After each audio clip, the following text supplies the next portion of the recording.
Well, hello everybody. How's everybody doing? I'm back. I'm back in the studio. I am so sorry. I had every intention of recording over the last week or so, and unfortunately, I just hadn't had time. I went to Topeka. My client, John the Iron Man Cantrell, went and had a big boxing event. Awesome turnout. It was Rumble in Titletown. It was awesome. Great fights. Um, there are so many people it takes to make an event like that happen, and thankful for everybody involved. Thankful I was able to be involved as well. And what an awesome event! What an awesome turnout! And John won. John is now 16-0, 15 knockouts, and we're still moving. We're still climbing. So, congrats to him. He puts in all the work. I'm just a guy that is blessed to be along the ride with him. But it's John that's day in day out, putting in the runs, putting in the work, doing all the rounds of boxing with Damon and them. So shout out to you, champ. But Rumble in Titletown was an awesome, awesome event, and what a night! I'll always remember that night. I'll really quick before I move on. The two things that stick out to me weren't even caught on camera, which is how it always works. But there was so we woke up the morning of the fight. So woke up Saturday morning, and John wanted to go down to the ring to get a feel for the ring, do a little shadow box, get the feel for it. And so we're down there, and John's in the ring, and Damon and I are kind of, looking at the setup and having conversations. And anyways, after all that is done, we get in the ring, and it's just me, John, and Damon. It's an empty arena. There's no cameras, no lights yet. It's just us. It's a morning, so and we hit our knees, and the three of us just had like a 5-minute prayer, and it was just the coolest thing ever. To sit in an empty arena, middle of a ring, just me, John, and Damon, and talking to God. It was amazing. The second thing is, I had to go. So right before, so I was running around all day long, and then I go up to John's room because he had a room at the hotel next door, and I go up to his room and I'm changing into my suit. I'm like, John, I need your help. You need to dress me, man. My wife's not here, and so he's helping me get dressed. And then we had this moment where it was just him and I, and we looked at each other and like, let's have a prayer, because when we walk out of that door, it's gonna be chaos. And it was absolutely chaos when we walked out of that door. But it was so cool that right before the lights, the people, all of that, we were able to just have a moment, and it was just spectacular. And I'll always cherish those things with me forever. And just so cool to be blessed to be involved, and to have the opportunity to open up an agency to represent a guy like John. It's been a tremendous blessing in my life, my family's life. Braxton loves his Uncle John. Braxton loves Cooper. Him and Cooper are really good friends, which is John's son. They love each other, and it's just so cool. And but anyway, so congrats to John, congrats to the team, and looking forward to what's next. So moving on. So I am so sorry I have not been able to get in front of the mic here and talk to you guys for a little while. I apologize. That's my fault. I was telling my wife, so I gotta get this thing together. It's just hard, guys. I got a lot of moving parts, and I want to do this. I enjoy doing this. I just wish I could be a little bit more consistent for you guys. Um, because we're talking about some good stuff on here. We're talking about habits and how do you develop good habits and things, and that's mightily important to understand the way a habit is formed, and how do you kick out a bad habit and develop a good habit. You see all these things that are happening, guys. It's it's because I developed my mind, body, and spirit. If I didn't develop that stuff, none of this stuff would even happen. It would be impossible. I don't have anybody waking me up in the morning telling me I need to go to the gym, that I need to start working. When you're your own boss, you have to have this discipline. You have to have this accountability. I grind harder now than I did as an employee. But it's a different world. It's a different, if you don't grind, you don't get paid. And so like you just grind. Um, and so like I think it's important, and we live in a time in this country to where if you really want to live the American dream, you have to be an entrepreneur. Um, Now you can go make good money. Obviously if you're a doctor, you're a lawyer, things like that. You can obviously go make a good enough living. You can have the American freedoms, but if you're stuck at a factory or a restaurant or something like that, and you're making $30,000, $40,000 a year, that's not the American dream. You're paycheck to paycheck. You don't have any emergency fund.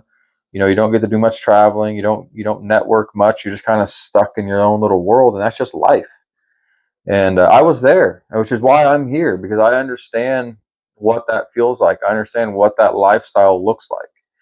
And I also have been blessed enough to go to the other side of it and see it from a different lens and like, wow, that's not all life is. And for some people, that's all they want. They want a simple job, a simple house, a little bit of land, and that's life to them. And there's nothing wrong with that. But I also think there is a ton of people that's not life to them. They're stuck there. That's why I'm here. And so so I apologize. I think it's very important to understand habits and how to develop them and things like that. And developing your discipline has got to be your top priority. If you don't have discipline, you're not going to have anything. Like, you can try all these other things, but when your motivation runs out and discipline's not there to carry you, you're toast. And the discipline is like a muscle. You have to continuously work this muscle in your brain, this discipline muscle in your brain, to develop this thing. It's not just going to happen overnight. You're going to have to force yourself to do things you don't want to do, but it's because you need to do them. I would encourage you to do it enthusiastically. Like, sometimes I don't want to go do my road work in the evenings. And so I'm like, hey, I get to go do road work again, even though my knee already hurts. Let's go hurt it some more. You kind of do it sarcastically, but enthusiastically. And you'd be surprised when you do that out loud. There's an effect it has on you, a positive effect. It makes you like, okay, I'm going to go do this anyways. Even though you're being sarcastic and whatnot, like, just hearing yourself speak out loud is so much more effective than listening to the voice that's in your head. Way more effective. And a part of developing these habits is you're going to have to be comfortable talking to yourself out loud. And that's where you'll start turning a corner. I'm going to eat this cookie even though I don't need to eat this cookie because I'm trying to lose weight. All of a sudden, the cookie doesn't sound as good when your brain hears yourself say that. If you just say that in your own head, it doesn't have the same effect. So you have to get used to just talking to yourself out loud. And you'll start molding your own habits based on what you're hearing yourself say. If that makes sense. Like, you're going to hear yourself say something like, nah, that ain't it. That's not what I'm doing. And so, very, very important. What I want to move into today, as I'm not here to talk about that. That's what I was talking about on my last video a while back was habits. And habits are very important. But I'm going to go back to what I originally started with, because I still get a lot of questions around mind, body, and spirit, health, gut health, sleep health, things like that. And the reason I always just keep it under the umbrella of mind, body, and spirit, because if you tackle those three things, the rest literally takes care of itself. I mean, you touched all three phases of your body or your being that you need to touch. So the rest of it kind of comes together. And I get stuck because, I don't want to just post everything mind, body, spirit, because obviously you're going to get tired of reading the same message, right? So it's hard because that's literally the secret to the sauce is mind, body, and spirit.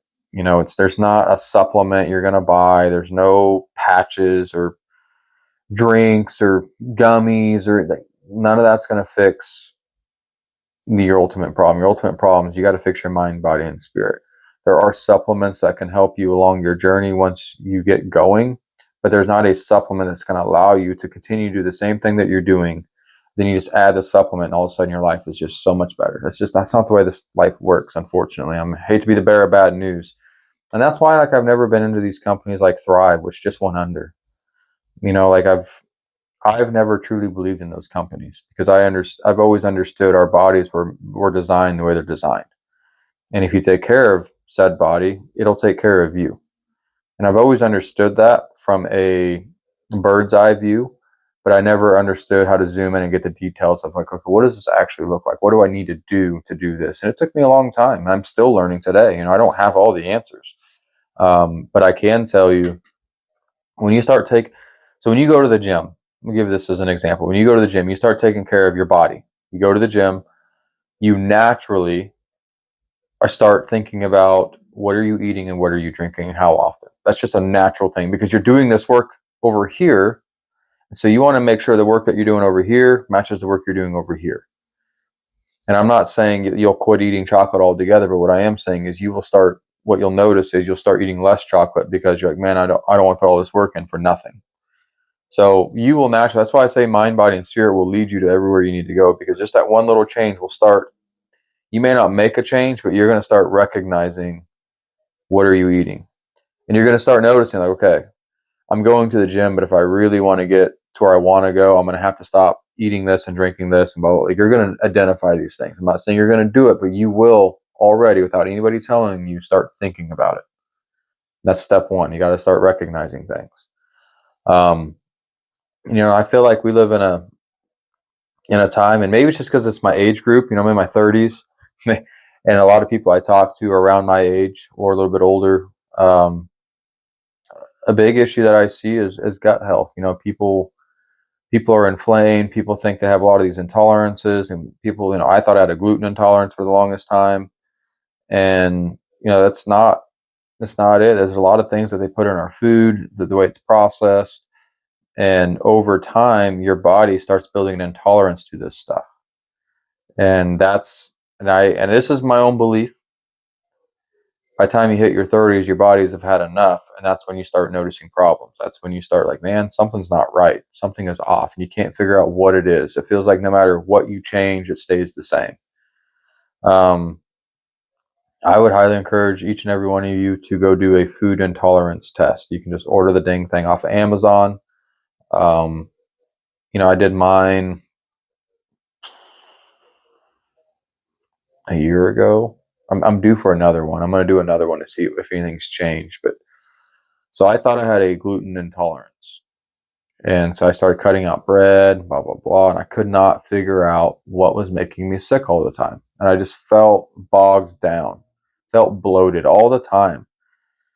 And I just couldn't figure it out. And then, like, every once in a while, I get like to where I just couldn't eat and I was just nauseous. Like I was just going to throw up. And then you got to get the sulfur burps and stuff. You're like, man, what's going on? Like, and you start thinking everything you're eating, like, I have not changed anything. I'm eating things that I've been eating for the last 25 years. Like, why am I all of a sudden feeling this way?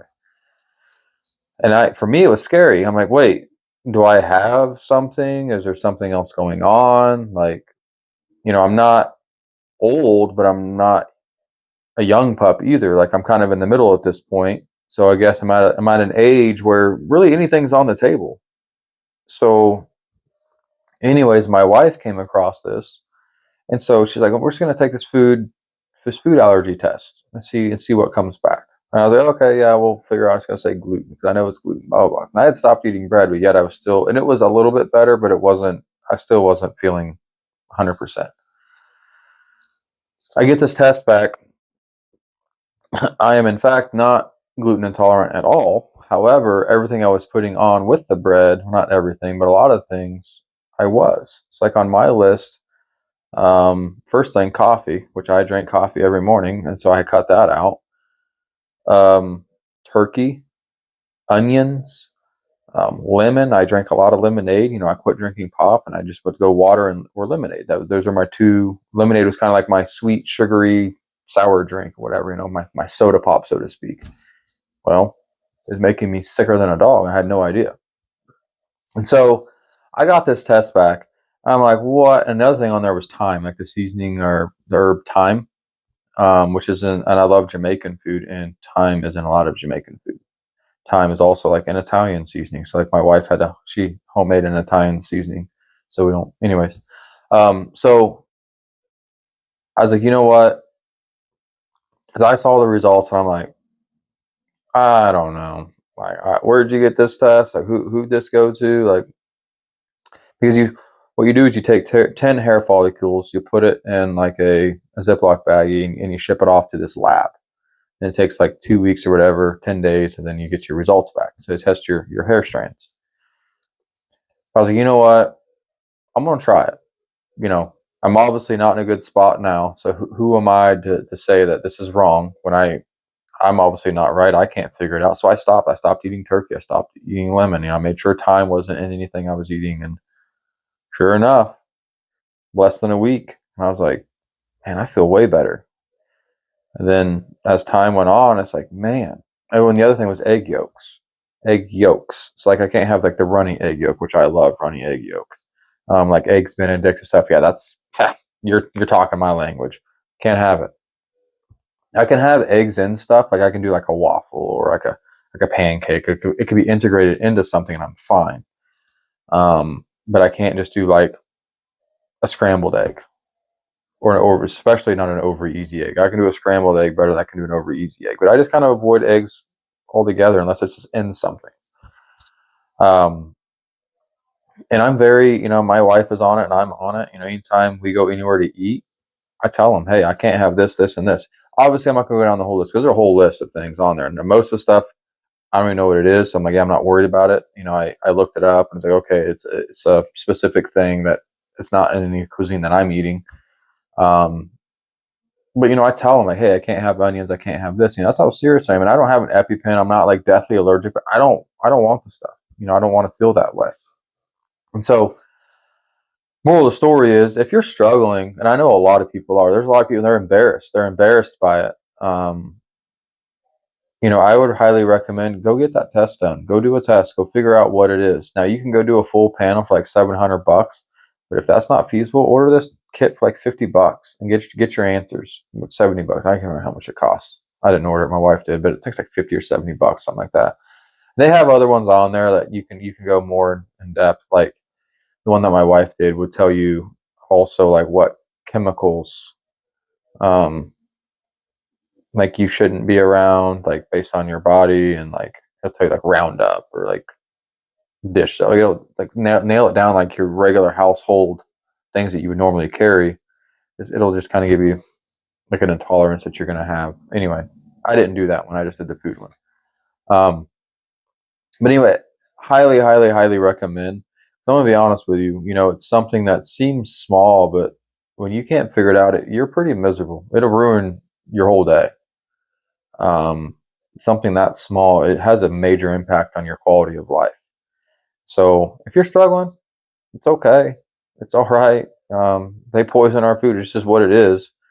And people like me have a voice. We're trying to, call it out. Um, I'll say it and I'll keep saying it. I just don't believe in mass food production. I believe that the things that they have to do for longevity of shelf life for food is just, it's to the point where it's so unhealthy that we should just have thousands upon thousands of food facilities, and we should be taking care of people in smaller areas so we don't have to worry about the logistics of getting, a loaf of bread from the East Coast to the West Coast without it molding and then whatever the case may be. Now I know that's just an exaggeration, but I'm just telling you, like, we don't have very many facilities. For as many people as we have, we don't have enough facilities. We have to put all these ingredients in our food. When I was in Europe, you go look at like a loaf of bread, for example, have like 4 ingredients. You go look at, their pop over there had like very, very few ingredients. But a lot of the things that they put in our stuff here, it's banned in these other countries. Even like I bought my son, it's been like a month and a half ago, 2 months, I don't know, time flies, but Mr. Beast came out with like a drink. I was like, okay, cool. Mr. Beast, I like Mr. Beast. I think he stands for the right stuff. He does a lot of charity work and things like that. And so I was like, whatever. You want a Mr. Beast drink, get it. Well, I have this app called Yucca app. Yucca app tells you everything that's in something and tells you if it's bad for you, if it's not, if it's good for you, then it tells you like what's exactly in it and what it does to your body if you ingest it. Like it's very specific. And you can even call out the companies that are doing it, blah, blah, blah. And it gives you healthier suggestions. If there is one, it'll give you like a suggestion, like order this or buy this instead. So anyways, so I buy this Mr. Beast drink and I scan this thing. This is 0 out of 100 is how bad this thing is. It's hard to get 0 out of 100. Like you have to, like, candy isn't 0 out of 100. Most times, like 6 out of 100, 3 out of 100. It's low. Don't get me wrong, but it's not 0 out of 100. So I'm starting thinking, like, dude, you have all this money, you do all this charity work, which is out of the goodness of your heart, but you can't make sure your name's not tied to a poisonous drink. Like you're gonna allow them to put all this stuff in this drink, and kids are what are your main followers here, the younger generation, and you're okay with that. And maybe you're not okay with it. Maybe you just don't know about it. But how would you not look into that, knowing where we are as a society in this country specifically, not in the world. The world's caught on to this stuff. Most of these other respectable countries in the world, this stuff's not allowed. But for some reason, in this country, we allow this stuff. And then we pair it up with an atrocious healthcare system. Atrocious. Which is why our life expectancy is lower than these other countries that smoke like 3 times the amount of cigarettes that we do in this country, but yet they live longer than we do. Like, get out of here. Like, what are we doing? But back to my point, it's you have to monitor, everything. I've noticed a massive difference in my son, and there's been a combination of things. Number one, we got him out of a public school setting, which that alone helped out a lot. And then number two, we really watch what he eats and drinks. I'm not making him eat salads. We're not one of those people where we're rationing out his meals, we're weighing everything, not like that. But I understand what's in Gatorade. I understand what's in that Mr. Beast drink now. Like, there are certain things where I'm like, no, you can't have that. That stuff's not good for your body. And I explained it to him. This is what's in it. And usually when I just show him the app, there was one time I bought him some candy. It was like the Sour Patch straws or gummies or something along the lines. And um, I scanned it. Now, let me scan this real quick. Let me see what it was. And I was just scanning it. Like, obviously I knew it wasn't going to be good, but it's like, you can treat yourself every once in a while, right? So I scanned it and I showed it to him, and he wanted to throw it in the trash. I'm like, no, dude, you're not gonna waste my money. Like, I bought it. Like, you can eat it. Like, this one time you eating it, none of these things are gonna happen to you. This is if you do this stuff prolonged. I had to explain that to him because got to the point like I don't even want it anymore. Which I thought was funny, but it's just educating your kids. As parents, you have to be that example. I mean, you have to set that bar for your kids. This is how you take care of your body. This is the importance of taking care of your body and stretching, eating right, moving, being active. And you got to think, our kids look up to us. They're looking at you for guidance. And I don't. To me, I guess I'm at a point in my life where if I'm gonna have a drink, there's gonna be a special occasion going on. I'm gonna have a toast with somebody, or I'm gonna go out to a nice black tie event and I may have a glass of champagne or wine or something like that, but I'm not partying and just letting it all loose because I think that's fun. Like, I guess I'm over that point. And obviously 10 years ago I'd have never said this stuff. 10 years ago I was a wild man. Um but you grow up and you start realizing what you want in life, and you start kind of looking around, and all the people that I respected and looked up to as entrepreneurs, as businessmen, as successful individuals, nobody drinks. None of them drink ever. So I was like, man, maybe there's something to having that clarity, that mental clarity. And then I started deep diving more into it. And they take care of their sleep and they take care of their bodies. And I'm like, man. And then this is the rabbit hole I went down, and I ended up to the Navy SEALs, to the mind, body, and spirit. And I'm like, got it. And then the rest is history. I mean, it took me a few tries. I say the rest is history. I tried mind, body, and spirit, I don't know, 4 or 5 times before I finally nailed it down. I just quit. I just kept giving up. Like, I don't feel like doing it today. I'm not doing it. It's Sunday. I'm not doing it. I can give myself a break. And it took me a little while to just nail it down completely. But I mean, after that, the rest was history. And I just do it every day now. It's just who I am. It's part of what I do. My family knows that's part of what I do. Like this last trip that we went on, my wife grabbed my Bible for me. She just knows, like, yeah, he's going to need that. So, like, it's just one of those things. Like, that's just the expectation that I've set for myself. My son sees me doing this stuff all the time. Sometimes he joins me. I'm not expecting him to do it every day like I do. He's still young, right? But I want him to see that example. I don't even expect him to do it when he's 18, 19, 20 years old. But to grow up with a parent that is very strict and strategic with his own self is an extremely good example for a child to see that. Because as he gets older and he matures and he starts to get to the point where I got to, it's like, okay, it's time to buckle down and go do something with myself. He's gonna have the, okay, This is what I know minimum what it's going to take. This is what I saw my dad do. This is what I saw my mom do. But they're always going to go back to that. So it's extremely, extremely important that you take care of your bodies, especially in front of your kids. Teach your kids the importance of taking care of your body. I tell people this all the time. You know, you can tell me the fuel you put in your car, but you can't tell me how much protein you had yesterday, how many carbs you had yesterday. You know how to count micros and macros, but you know how to change oil in your car. You know how to change your tire. You know how to check the tires. You know what fuel to put in there. You know all this stuff about your car that you can just go buy a new one if that thing breaks. When it comes to your own body, you don't know anything about it. You're just winging it. You're relying on faith and genetics to get you somewhere. Um, that's a bad recipe. One of my friends, E, she was talking the other day. I can't remember how long ago it was, but she made a really good post, and she said, you can worry about your body now or later, but at some point you're going to have to worry about it. You might as well worry about it when the ball's in your court. But at some point you're going to get to a point where the doctor is going to say, all right, your body's had enough. Now you're up against the wall. This is what you have to do to survive. Do you really want to go to that point, or do you want to try to correct it now? And I think there's also this stigma around health where you got to eat a bunch of salads and stuff, and that's considered healthy. And I'm going to tell you right now, I don't eat very many salads.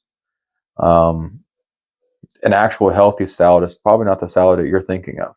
Most of the quote unquote salads that you see aren't the healthiest thing you can eat. Like iceberg lettuce isn't the greatest thing you can eat. It's just all water. You want to use spinach leaves. Um, you want to use grilled chicken, shrimp, things like that. You want some protein in there. It's not a bunch of carrots, radishes, and iceberg lettuce with doused in ranch with some cheese. That's not a healthy salad. Um, but I don't think people understand what healthy means. And what healthy means to me is I just eat whole, real food. I don't eat a lot of processed food. At least I try not to eat processed food. Um, my wife and I try really, really hard to make as much as we can at home. Our sauces, our seasonings. We have a dehydrator. We just dehydrate herbs and make our own spices and seasonings. She home makes bread. We can things. We got a thing of vanilla in the pantry that's she's making, so we can have real vanilla extract and things like that. I mean, it's just little things like that. You just take it a little step further and try to do some stuff yourself. I understand it's gonna be impossible to do everything, right? We have jobs and families and obligations. We don't have time to sit around the kitchen 24/7 to make sure we're eating healthy, but you could do you could put a little extra work into it, and you'd be surprised how much healthier you'll be. Um, and it gets to the point now to where a lot of this stuff, you use a jar of or can jar or whatever of spaghetti sauce, I'm gonna get sick because there's so much processed stuff in there that I'm not used to eating now. I'm not intolerant or allergic to much in a spaghetti sauce. You just have to make sure it doesn't have thyme, which some spaghetti sauce does, some doesn't. Outside of that, I can have it, but it'll still make me sick because my body is so intolerant to all the chemicals that they put into it. My wife, we use whole tomatoes and we make sauce starting with tomatoes. That's how it starts, a real tomato. So, there's a massive difference. It tastes different. It looks different. The color is different. Um, I just think it's extremely important. Your body is really, it's all you have. You only get one. You get your mind and your body. And it baffles me that I didn't take care of it for as long as I did. And it baffles me that people are my age and older that still don't take care of it. And I'm like, well, at least I realize it. How are you guys just okay with not taking care of it?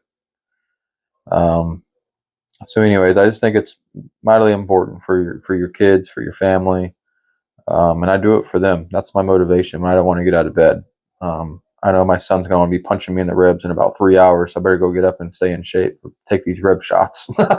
So um, that's just it. I'm almost 35 years old, and I'm on the floor wrestling with that kid almost every day. And I feel fantastic. We were out in the yard the other day playing football, tackling each other and whatnot. It's I'm in my mid 30s, and I'm still able to get out there and do all these things with them. And I got to about 30, and I didn't know what the next few years looked like because my body started breaking down on me. Started having all these aches and pain, my shoulders, my elbow, my knees. Then I started going to the gym. which led me to take care of myself. And it's just like now I feel fantastic. My joints feel great. My knees, my shoulders, my elbow, my wrists, my neck, everything feels fantastic. And I feel young. I feel better than I did in my 20s, to be honest with you. Um, and I don't have the greatest of genetics. It's not because I'm some genetic freak. I've had to overcome some genetics to get to where I'm at, and which is fine. Not everybody's gifted that way. Um, but the reason I'm saying that is I'm not some freak of nature over here. I'm literally just your average Joe that is taking care of himself and is speaking on the results of taking care of yourself. I'm not some elite athlete or freak or anything like that. So, anyways, hope you enjoyed today's episode. Really, I just want to talk about taking care of yourself, taking care of your bodies. When I was in Europe, I asked so many people, when you think of Americans, what do you think of? And I always kept hearing fat, lazy, and entitled and arrogant. Like those were the four things I heard constantly. And you know, it's hard to disagree. I travel a lot. I see a lot of cities. I talk to a lot of people, and you see it often. Exactly what they said: fat, lazy, entitled, and arrogant. You see it all the time. And it's like, we don't have to be that way. We could be a lot more humble. We could take care of ourselves. We'd be a lot more generous. We could think of thy neighbor a lot more. Um, we could love each other and understand each other more. We could have better conversations. We could ask more questions and not be so offended by being asked questions. And that's really what I desire. That's what I long for. I long for a society that's just more competent, that has more intelligence involved into it, and not so angry and so quick to jump the gun on something or be at somebody's throat. It's like why live that way? I always tell my son, I tell myself, you never know it all and you never know enough. Just keep learning, keep it moving, and that's okay. And if you're the smartest guy in the room, you're in the wrong room. Like, you need to get out of that room. You need to go be around people that inspire you, that you listen to, that you want to listen to speak. And it's important. It's important to keep your kids around those types of people. Um, I go in rooms where I don't even feel like I belong in these rooms, but I have to psych myself up and say prayers to God to take all my anxiety away. Like, okay, I got this. I belong here. I'm here. Because I go in rooms, I'm like, man, this is nuts. This is insane. How did a guy from middle of nowhere end up here? Like, this is wild. But it is what it is. This is what I prayed for. This is the life that I've always wanted to live. And by golly, I'm doing the dang thing to see where it goes. And so, just hopefully more and more people can take that leap of faith.